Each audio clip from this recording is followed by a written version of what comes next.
All right, beautiful people, good day, good day, good day. Welcome back to the channel. So just wanted to introduce you guys to Yoda.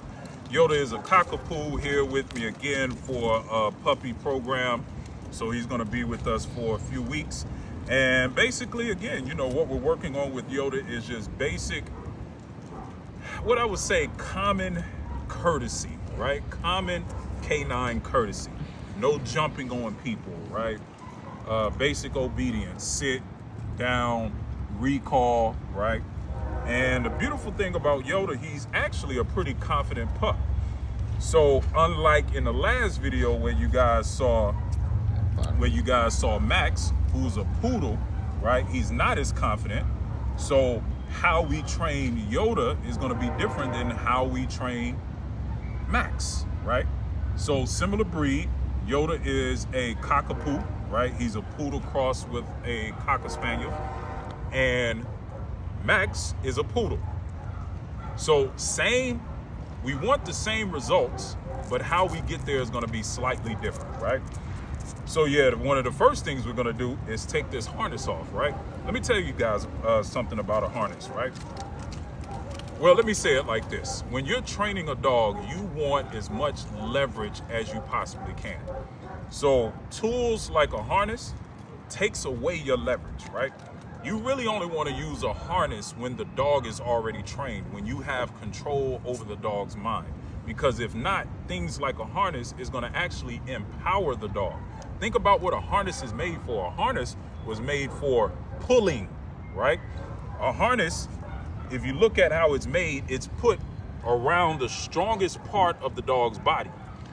So then when you factor in what we call opposition reflex in a dog, right? Which means when you pull one way, the dog's natural reflex is to pull the opposite way. So now you have a dog that's pulling on the leash and you're trying to pull it. All the dog is going to do is dig down in the ground and pull even harder, because the harness is actually biologically or physiologically telling the dog to pull harder, right? That's what a harness is made to do. Think about a horse, think about a sled dog, think about a donkey, think about a water buffalo, right? You know, if you go to some countries, they use water buffalo to plow the fields. That's what harnesses are made to do, right?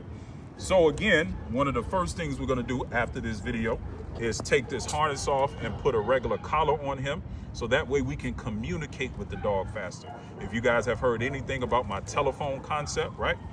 So this end of the leash is my phone. And then when you have the collar on, that's his phone. So when I want to communicate, I pick up the phone and I communicate. But doing it like this makes it much harder to do so, because if you notice, there's no direct pressure on any one specific place. So it's hard to have that very efficient communication that we're looking to have with a dog with a harness. It just makes it almost impossible, right? So, you know, again, just wanted to introduce you to this handsome fella here. And basically all we're doing right now is just working on some basic engagement. Good boy. You see, he puts that butt on the ground, he gets rewarded, right? So, you know, this is just the early stages of shaping the behaviors that we're looking to get in a dog using positive reinforcement, right? I typically always start with some form of positive reinforcement, whether it's verbal praise, whether it's physical praise, or whether it's using food, right? Because again, when I'm building or establishing that relationship, I don't want to start with anything adversive, right?